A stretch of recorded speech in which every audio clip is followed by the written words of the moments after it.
Today on the podcast, we have Ly-Tampere, a mentor of book coaches. She uses her decade of experience in business consultancy to guide them through the process of building successful businesses around their personal lives. Her own entrepreneurial journey began with the birth of her own child, which catalysed her transition into a better work-life balance. She enjoys Latin dancing, sipping Earl Grey tea, and cherishes family time in Singapore. Thanks a lot for joining us from Singapore, Anne.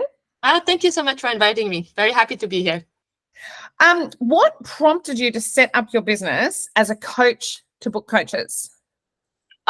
So when I got pregnant, I had this crazy idea that I was going to be very bored. So yeah, I know. First one, you can't apologize me for that one.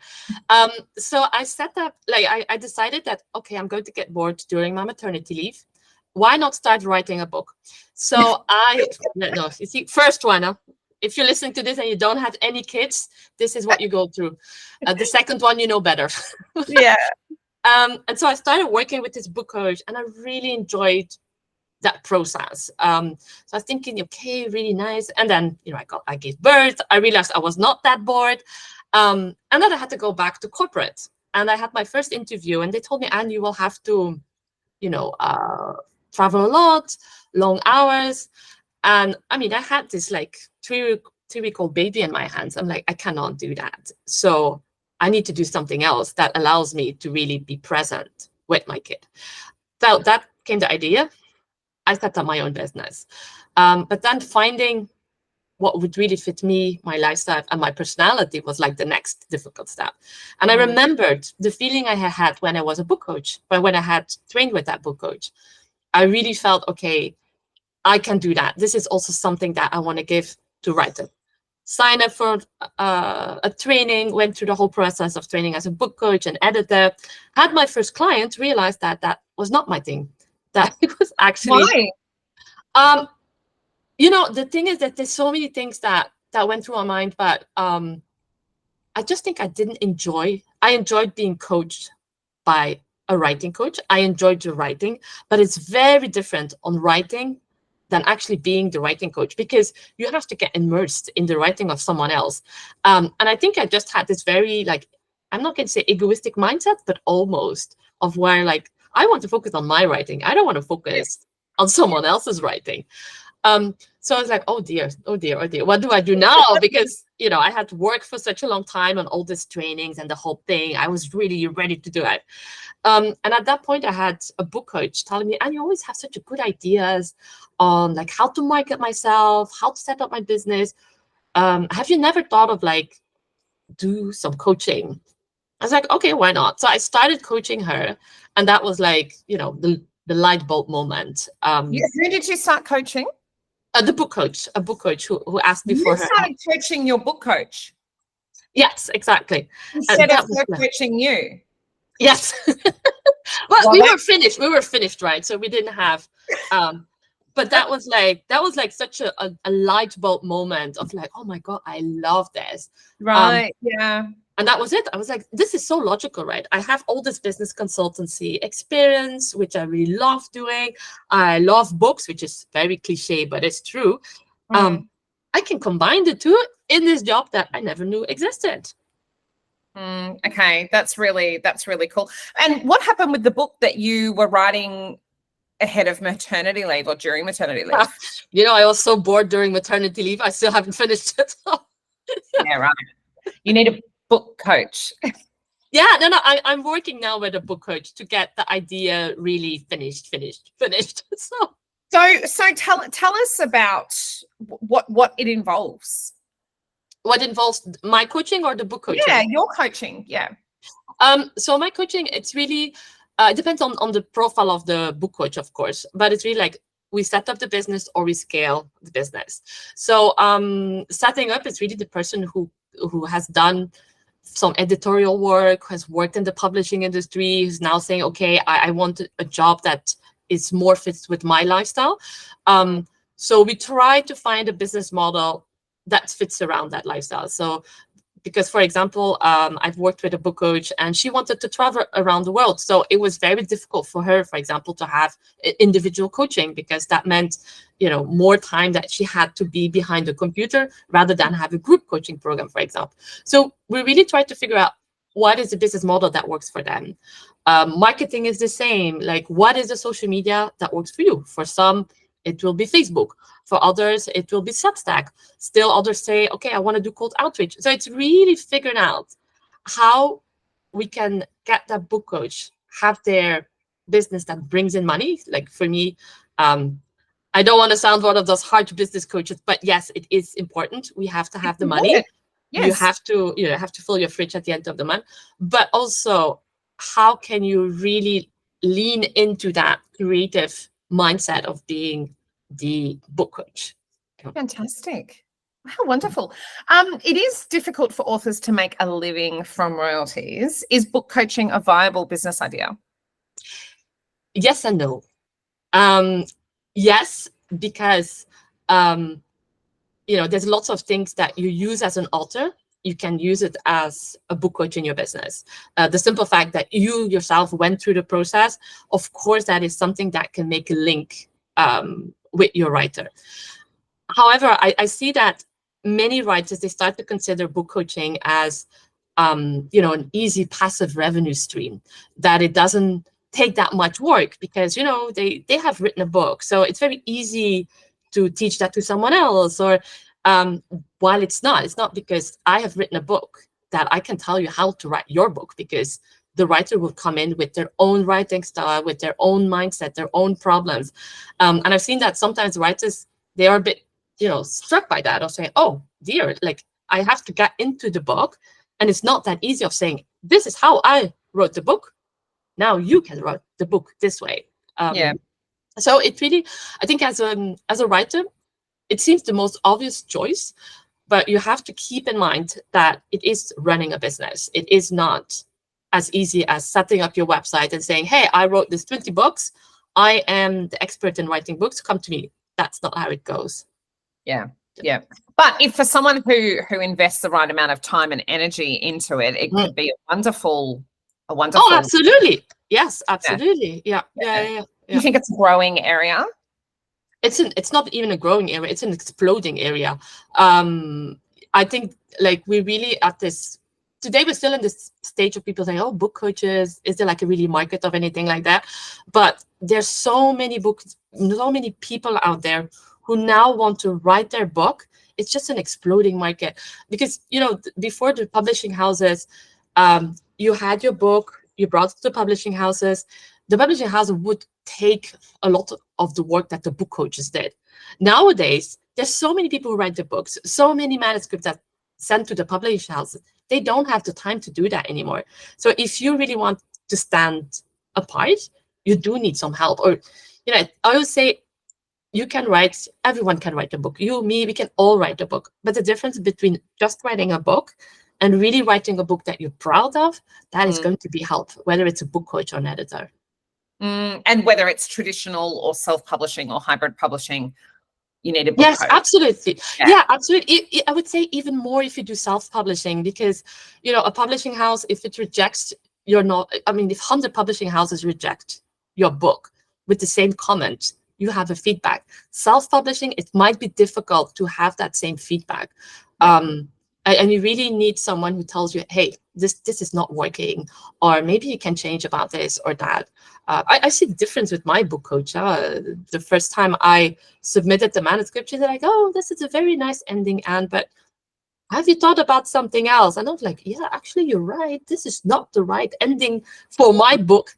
And that is why you need the book coach. You don't need the book coach to write the book per se, because again, you can write, go on YouTube and they will give you, prompts and things, you can do it. But it's to have that accountability, that feedback.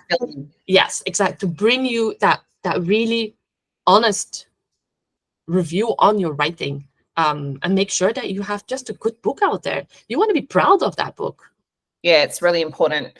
It's your one chance to tell a story that is presumably very important to you. So can you explain for perhaps authors listening, what is a book coach?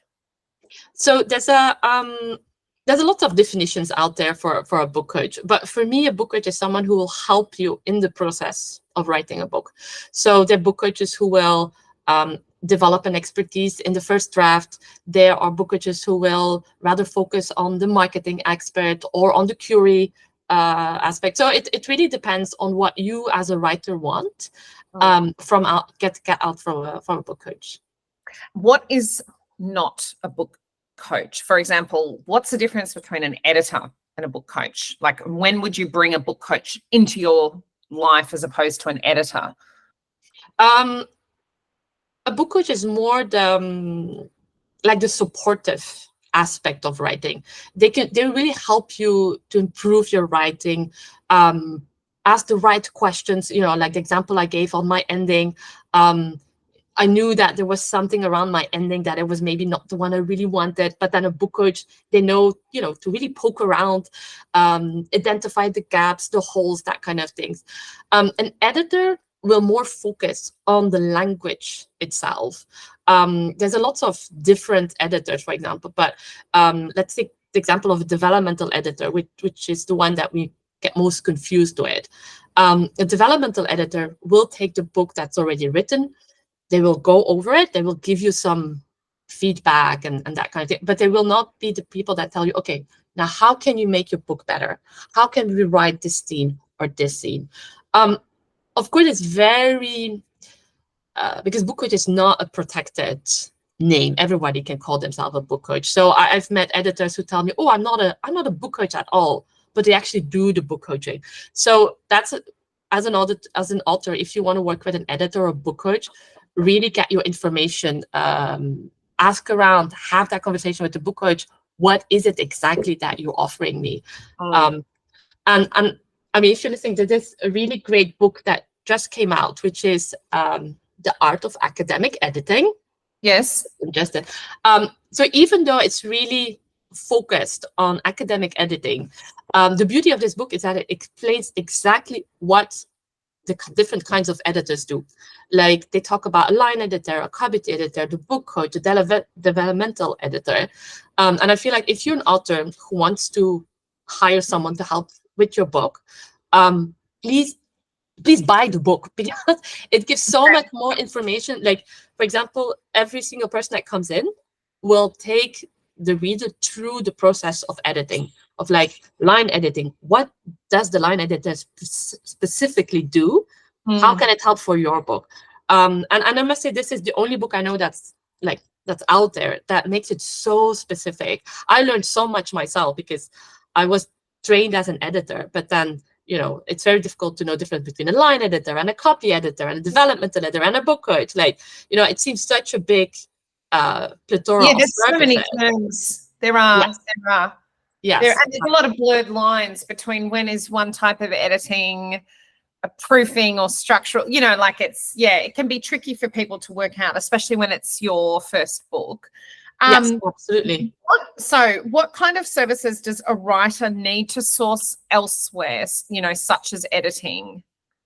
That will really depend on your book coach. So, and that's a conversation. Yeah, that's a conversation you need to have with your book coach right from the start. Like, what is it that you offer? What is it that you don't offer? Some book coaches, I worked, for example, with a book coach, and for her, it was really, really important that the writer that came to her had a manuscript ready to be submitted to the publisher. So she did the book coaching, and then the developmental edit was a part of her package.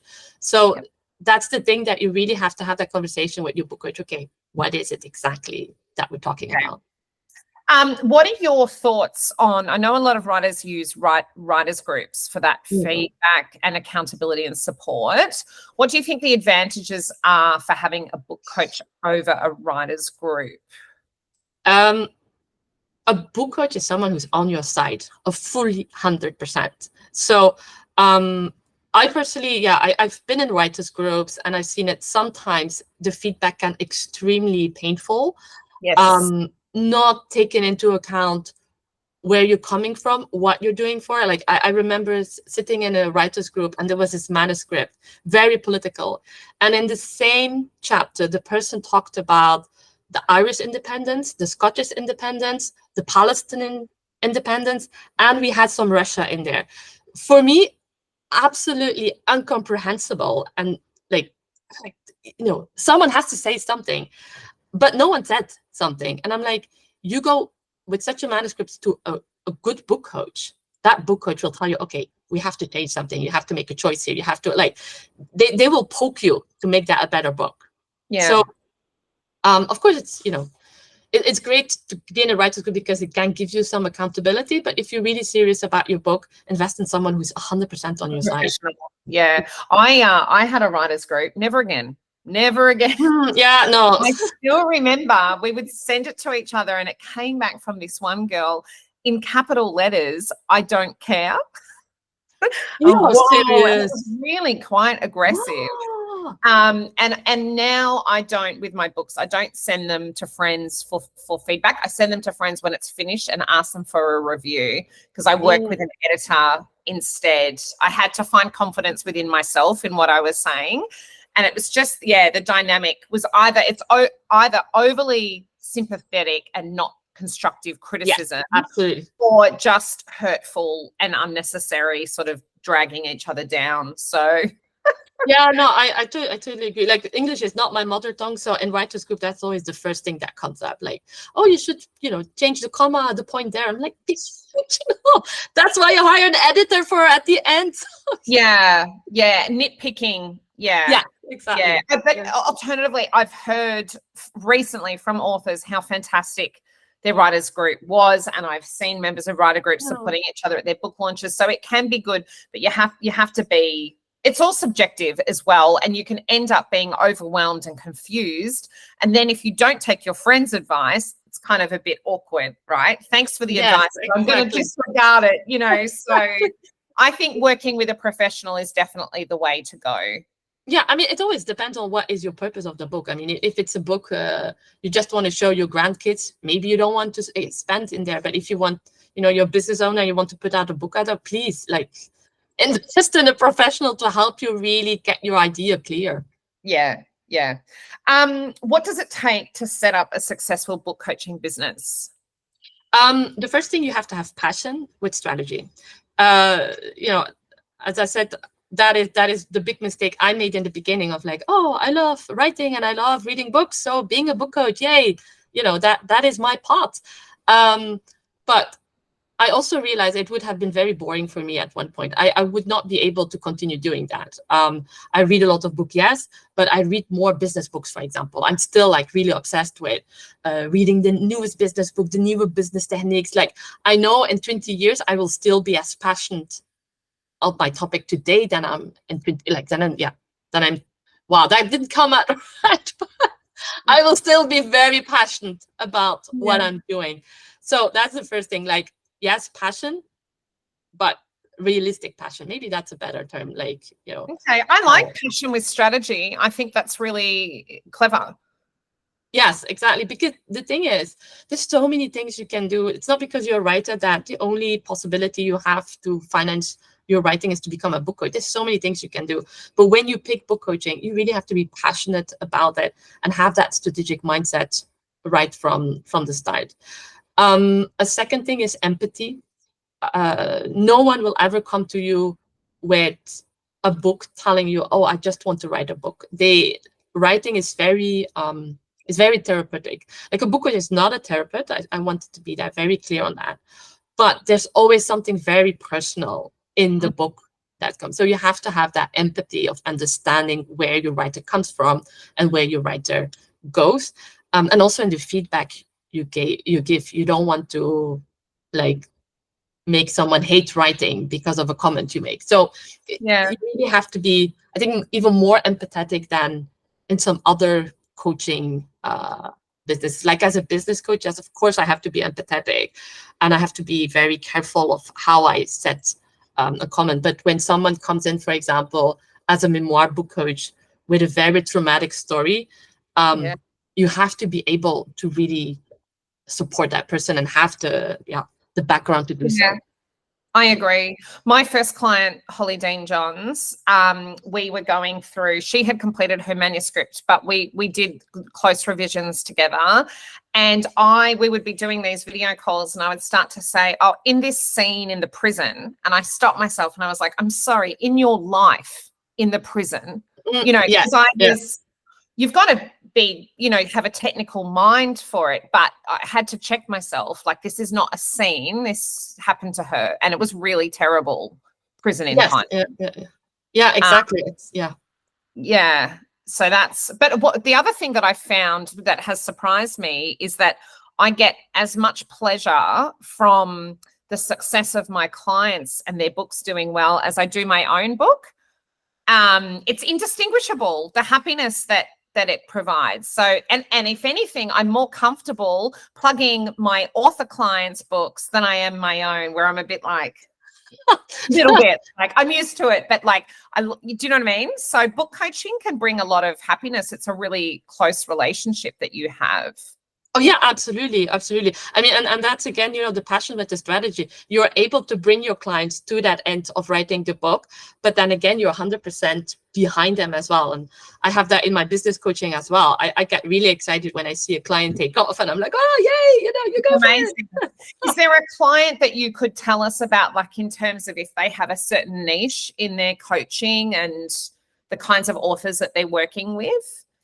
So I actually only work with book coaches who have a niche, just simply because I find from a marketing perspective, it's easier.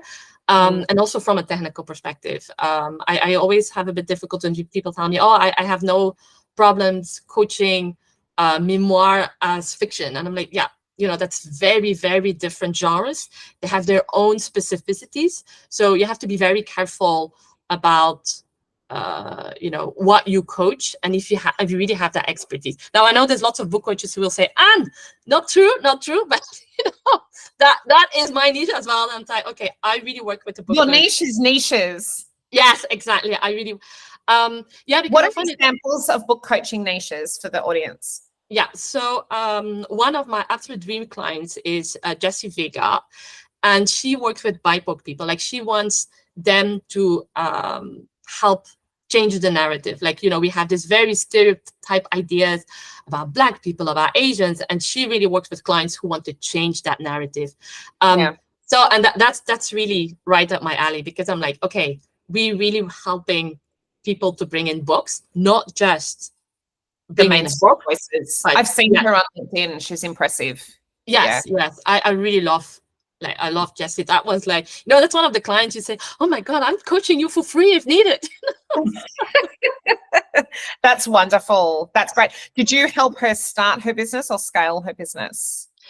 It was scaling her business, yes, because she already had quite some building blocks in there, but it didn't connect. And so we really helped her to connect and then bring her to the next stage, because she's, you know, you talk with her, she has such a great personality. She knows what she's talking about. She lived it through. Like, she can really help. If you are a BIPOC person who wants to change the narrative, like, she's the person to go to. So. Yeah, okay. And by scaling, do you mean increasing the number of clients or offering a group coaching online session or something like that?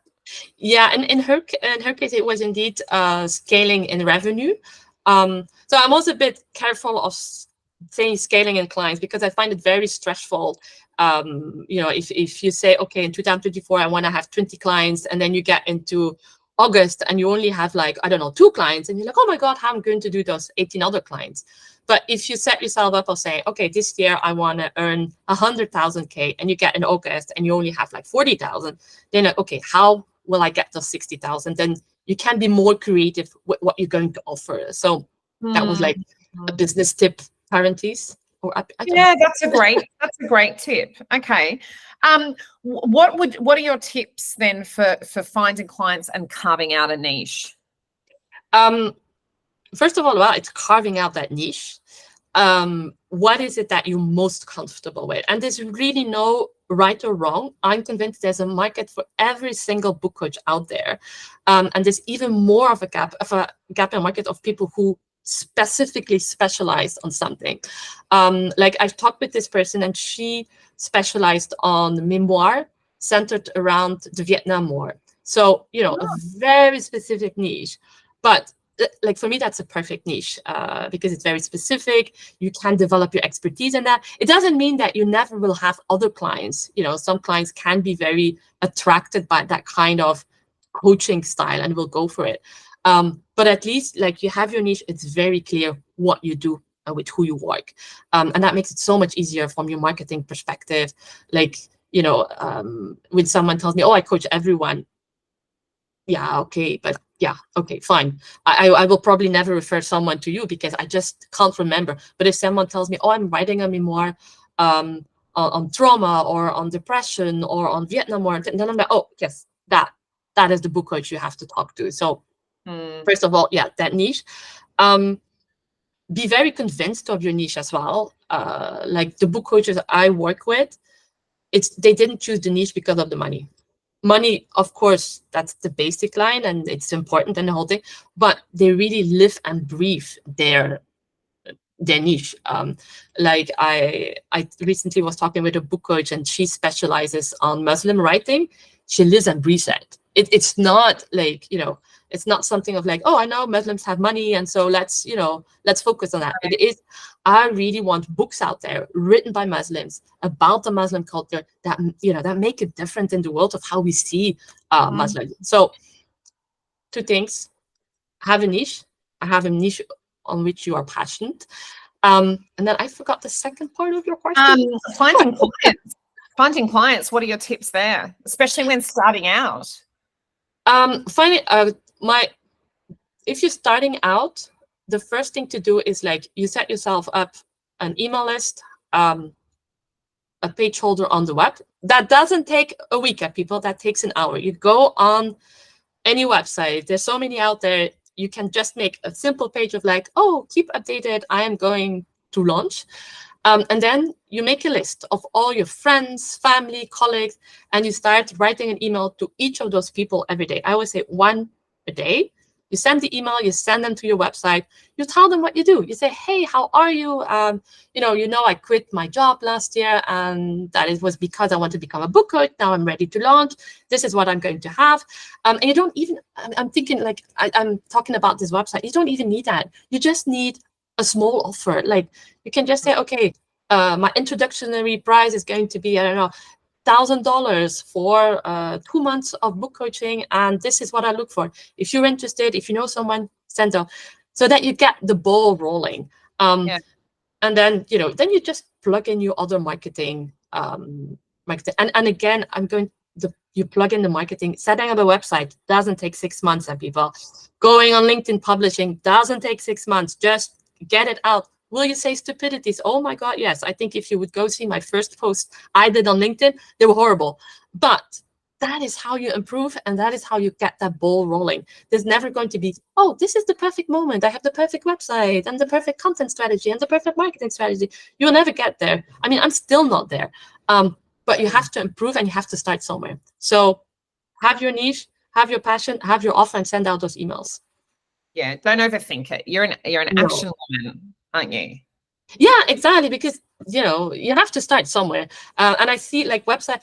I'm talking a lot about this because I actually had a conversation with someone on LinkedIn on that, and he tells me, "Yeah, I've been working on my website." I'm like, "Yeah, well, we had this conversation in January. We're May. You're still working on your website?"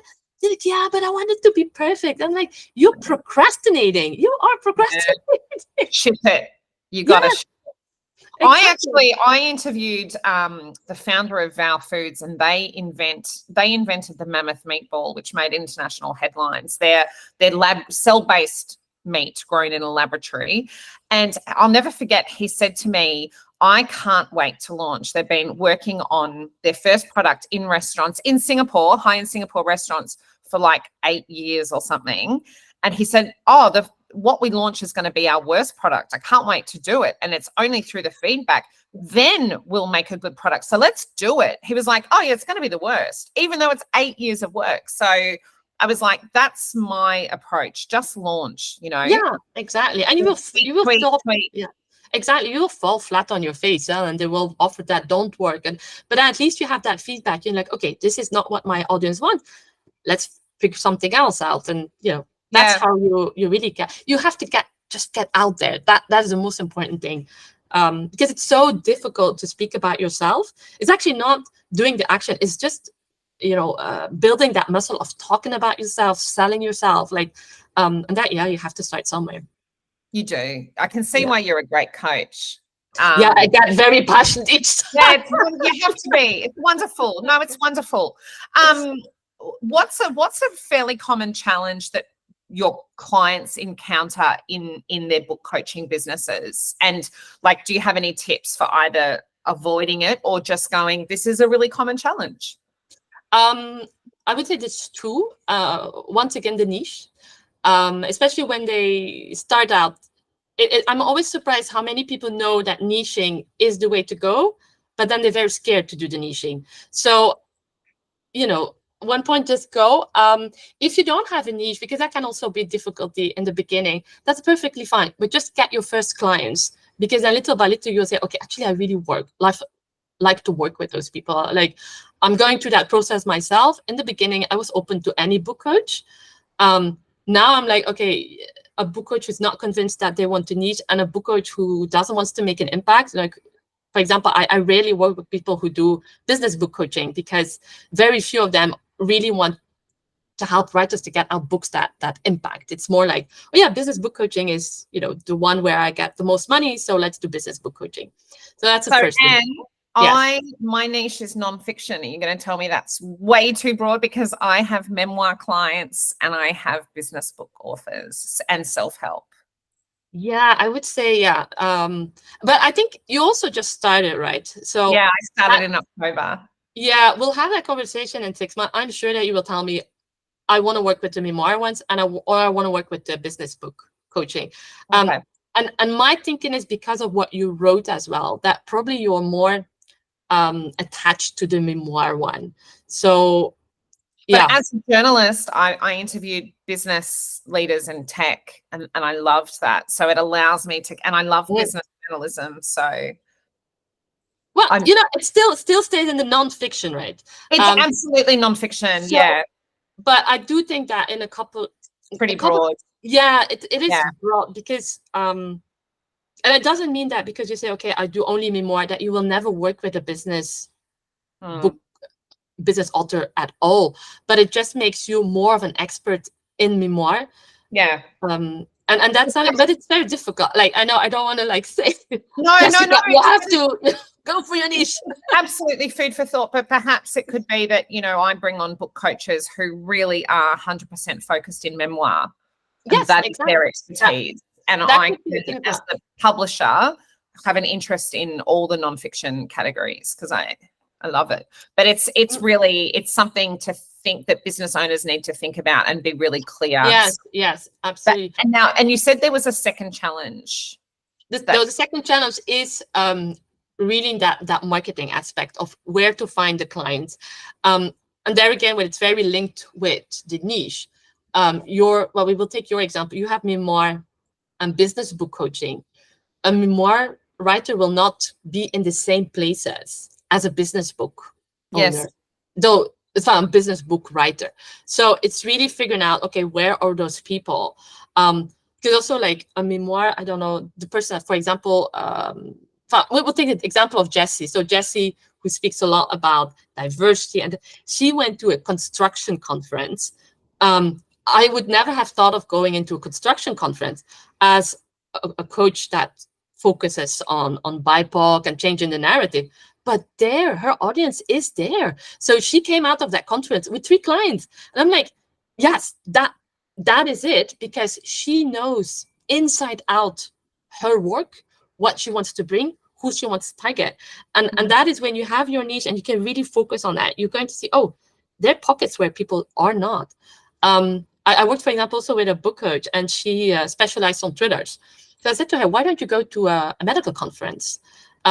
And again, people say, why would you go to a medical conference? She was the only book coach that has ever gone to that medical conference. And how many doctors want to write a thriller? Like, they have the medical experience.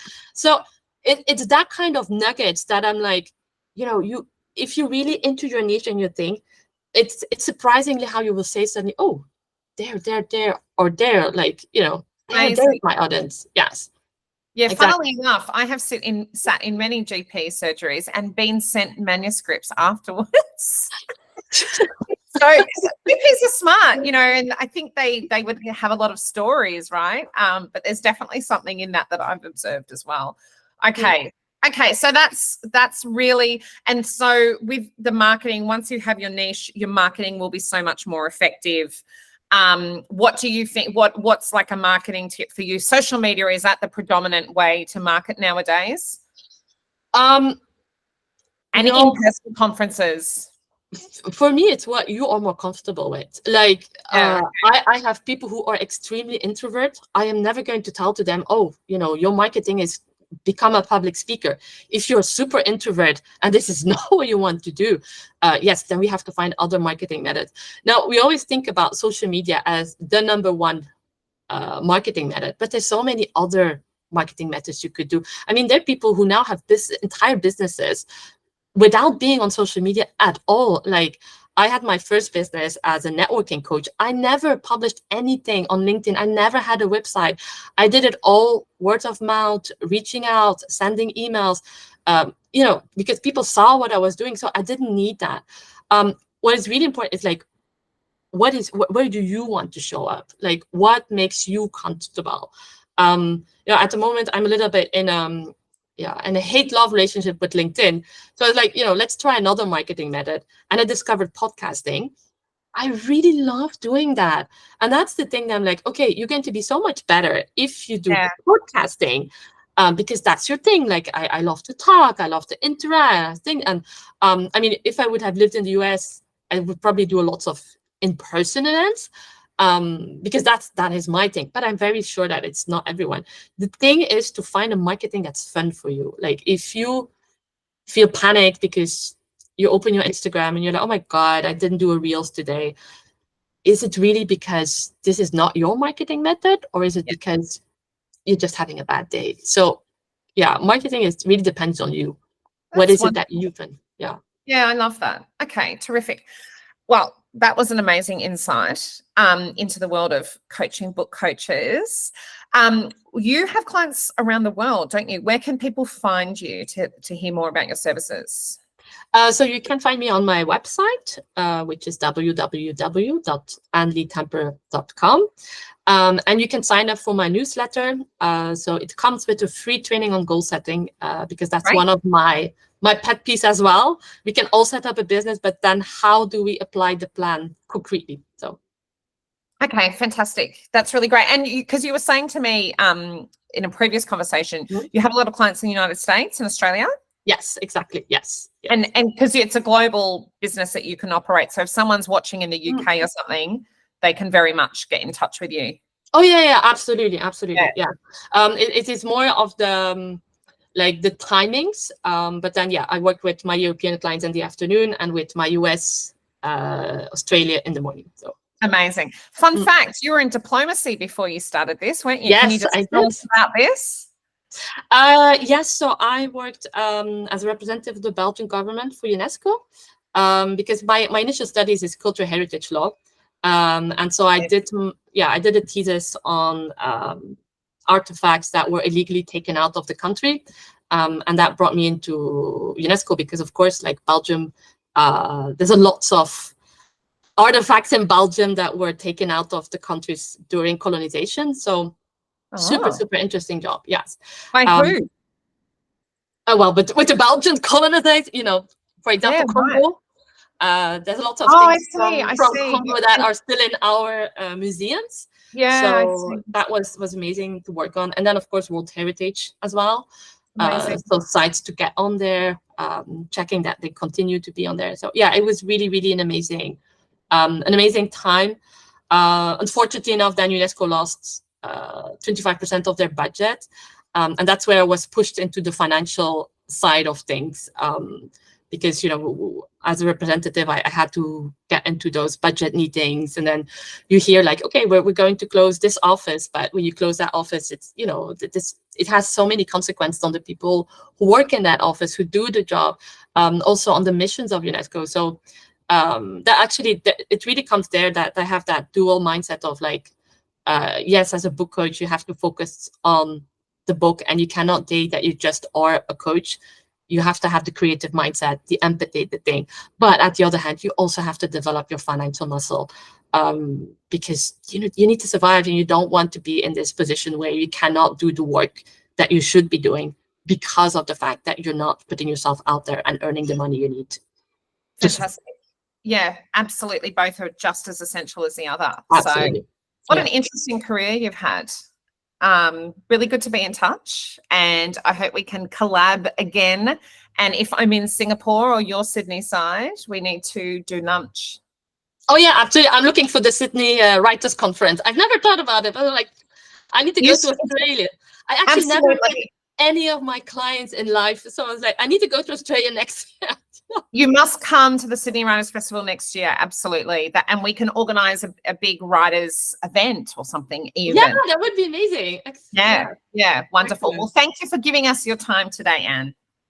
Thank you for inviting me.